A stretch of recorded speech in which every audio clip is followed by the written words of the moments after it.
నేను సుమలత సుమ్మిని. ఇది పార్వతీ జట రామలింగేశ్వర స్వామి గుడి అండి. ఈ గుడి ఎక్కడ ఉంటుందంటే నరకడపల్లి, నల్గొండ డిస్టిక్లో ఉందండి. ఈ గుడి మహత్యం ఏమిటి అని అంటే ఇక్కడ అమావాస్య రోజు స్పెషల్గా పూజలు అవుతాయండి. ఇక్కడ అమావాస్య రోజు 1,00,000 పువ్వులతో స్వామివారికి అర్చన చేస్తారు. ఇంకోటి ప్రతి అమావాస్యకు శివయ్య కళ్యాణం కూడా అవుతుంది. ఇంకా ఇక్కడ మహత్యం ఏమిటి అని అంటే శివరాత్రికి ఇక్కడ తలంబ్రాలు అని పెద్ద పూజ జాతర జరుగుతుంది అండి. ఇక్కడ మనకు సంతానం లేని వాళ్ళు ఎవరైనా ఉండి, పెళ్ళి కాని వాళ్ళు ఎవరైనా ఉంటే, ఇల్లు కావాలనుకునే వాళ్ళు, కొంతమందికి క్యాన్సర్ గడ్డలు అయ్యి మందు లేక ఉంటారు కదండి.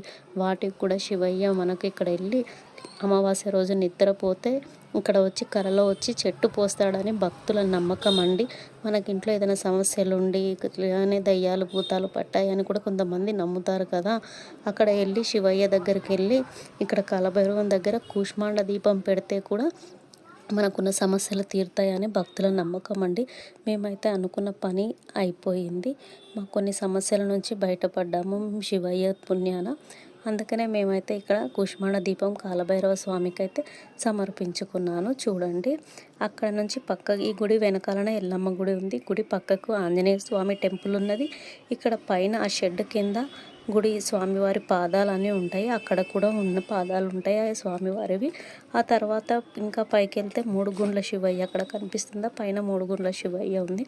మేమైతే పైకి వెళ్ళలేమండి, ఎందుకంటే ఫుల్ జనాలు ఉన్నారు కాబట్టి. ఇక్కడే కింద మెట్ల నుంచి నేను పైకి వచ్చానండి నడుచుకుంటూ. ఇక్కడే పైన దర్శనం చేసుకున్న 3 గుండ్ల పైకి అయితే వెళ్ళలేను. పబ్లిక్ అయితే చాలా ఉంది, ఉసుకపోతే రాలని జనాలు అంటారు చూడండి, అలాగున్నారు.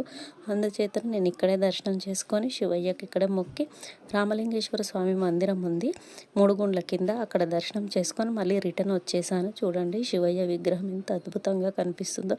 హరహర మహాదేవ శంభో శంకర. ఇక్కడ నుంచి మళ్ళీ మేము రిటర్న్ కిందికి వచ్చామండి. కింద పార్వతమ్మ గుడి ఉంటుంది. ఇక్కడ ఏంటి స్పెషల్ అంటే ముందుగా పార్వతమ్మ గుడి దగ్గరికి వెళ్ళి ఆమె దర్శనం చేసుకొని శివయ్య దర్శనానికి వెళ్తారండి. కానీ మేమైతే ఫస్ట్ శివయ్య దర్శనమే చేసుకొని తర్వాత పార్వతమ్మ దర్శనం చేసుకుంటాము. ఇది గుడి చరిత్ర ఏమిటి అంటే శివపార్వతులు ఇద్దరు దంపతులు వచ్చేసరికి ఈ గుట్ట ఎక్కలేక పార్వతమ్మ ఇక్కడే ఆగిపోయిందంట. సరే, ముందు నువ్వు ఇక్కడే ఉండు, నీకు అలసిపోయావు కదా, నేనైతే పైకి వెళ్తాను, నీకెవరైనా భక్తులు చెప్పిన కోరికలు ఉంటే నాకు చెప్పు, నేను నెరవేరుస్తాను అని శివయ్య ఆ పార్వతమ్మకు ఆజ్ఞ ఇచ్చి వెళ్ళిపోయాడు. అందుకే ఇక్కడ పార్వతమ్మకు మొక్కి ఇక్కడ ముడుపు కట్టి పైకి వస్తారు. మేమైతే ఈరోజు అలా రిటర్న్ వచ్చామండి. ఫస్ట్ శివయ్య దగ్గరికి వెళ్ళాము.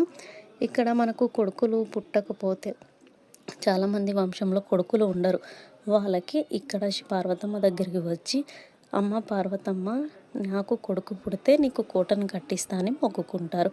ఇక్కడ కోట అంటే ఒక నందిని కొని ఈ గుడి పేరు మీద దానం చేయాలి. పార్వతమ్మ గుడిలో నందిని ఇచ్చినట్టు దానం చేయాలి. అలా అని మొక్కుకుంటే మనకు కొడుకులు పుడతారంట.